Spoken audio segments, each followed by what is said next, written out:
नमस्कार साथियों, मैं हूं सेहन यादव स्टूडियो एग्जाम में आपका बहुत बहुत स्वागत है। दोस्तों, रिसेंटली जो नेपाल, बांग्लादेश, श्रीलंका, इन सब कंट्री में जो हमारे इंडिया के नेबर्स कंट्री हैं, इसमें लेकर के जो कंडीशन चल रही है, वो बातें अब यहाँ तक नहीं रह चुकी हैं जहाँ तक लोग सोचते हैं। क्योंकि अभी जो चीज़ें हो रही है वो बहुत गलत हो रही है, हर कंट्री में गलत हो रही है। लेकिन दोस्तों, ये सबसे बड़ी बात ये है कि अब ये पहुँचते फ्रांस में पहुँच चुकी है। इसमें एक बात आप लोग को सोचनी होंगे कि जो अल जजीरा ने इसमें न्यूज़ में छापा था, France's state ablaze as anti government protest disturb daily life. France में जो एंटी गवर्नमेंट के लिए जो प्रोटेस्ट चल रही है उसके बारे में हम लोग चर्चा करेंगे, डिस्कस करेंगे। और यह भी जानेंगे कि हमारे इंडिया के जो नेबर कंट्री हैं उसमें भी इस तरह का प्रोटेस्ट चल रही है। और इस प्रोटेस्ट को लेकर जो बातें हैं, जो अंदर जो जो एजेंसी काम कर रही है इसको प्रोटेस्ट कराने के लिए, वो शायद डीप स्टेट हमारे इंडिया में भी एक्टिव हो चुकी हैं। तो हमें यह समझना होगा कि हमें अपने आप को बचा कर चलना होगा।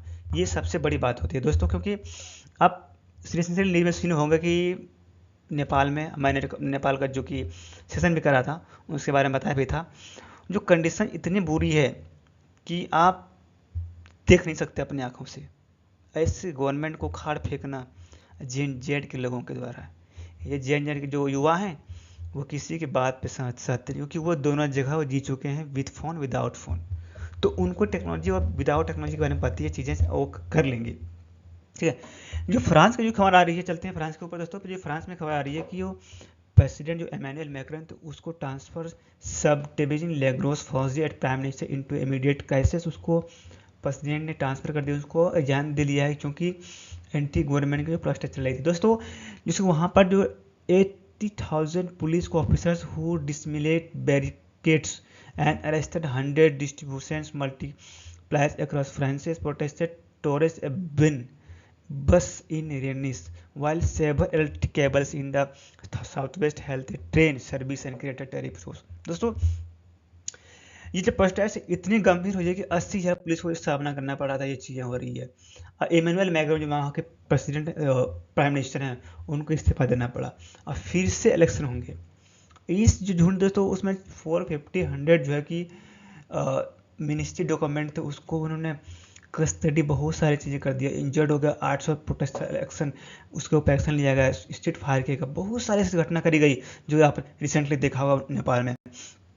तो हमें यह समझना होगा कि इन प्रोटेस्टों के अंदर जो एजेंसियां काम कर रही है वो कौन कर रही है दोस्तों। हमें ये सबसे बड़ी बात समझना होगा दोस्तों। इसमें जो ब्लॉक एथलेटिक प्रोटेस्ट क्या था, इसमें social media encrypted chats के जरिए होता था। इसमें सबको इकट्ठा किया था और प्रोत्साहन एक्साइट किया था, प्रोत्साहन किया जाता था कि आप इसमें इकट्ठा 1000 लोग आएँ, इसमें गवर्नमेंट की नीतियों के खिलाफ उतरें, उसका विरोध करें। इसमें कई शहरों में नाकेबंदी, हड़ताल, प्रदर्शन हुए। इसमें जो इसे वक्त में जब राष्ट्रपति के 12 महीने अपना चौथा प्रधानमंत्री नियुक्त किया गया था इमैनुअल मैक्रोन को। दोस्तों, फ्रांस ने 12 महीने में चौथा, कह सकते हो 12 महीने में अपना चौथा प्रधानमंत्री नियुक्त किया था। किसने? प्रेसिडेंट ऑफ फ्रांस के प्रेसिडेंट दोस्तों। तो हमें ये देखना होगा दोस्तों। इस विरोध में फ्रांस में जनता का गुस्सा तब बढ़ गया जब प्रधानमंत्री फ्रांसो बायो ने बजट में 50 अरब डॉलर से ज़्यादा कटौती का प्रस्ताव कर रखा था। उसमें 2 नेशनल हॉलीडे रद्द करना, 2026 में पेंशन पर रोक लगाना, इन सब चीज़ों के लेकर जो गवर्नमेंट थी वहाँ के लोगों को उकसाया गया, उस सबसे बड़ी बात होती है दोस्तों। उन्होंने कहा था येलो वेस्ट की शक्ल लेगा प्रदर्शन। इस आंदोलन के सीधे तौर पर कई लीड नहीं कर रहा, लेकिन लेफ्ट गुड की अपील के बाद इसकी शुरुआत हुई है। प्रदर्शनकारी बजट योजनाओं के आर्थिक असमानता की शिकायतों के साथ एकजुटता हुए हैं। हालांकि प्रदर्शन में शामिल होने वाले लोगों से ऑनलाइन प्लेटफॉर्म के जरिए हिंसा से बचने की अपील भी की गई है, और इसलिए की गई ताकि इस आंदोलन को आगे ना बढ़े, इस आंदोलन में कोई अनहोनी ना हो जाए। ओके, तो इसको लेकर बातें हुई थी।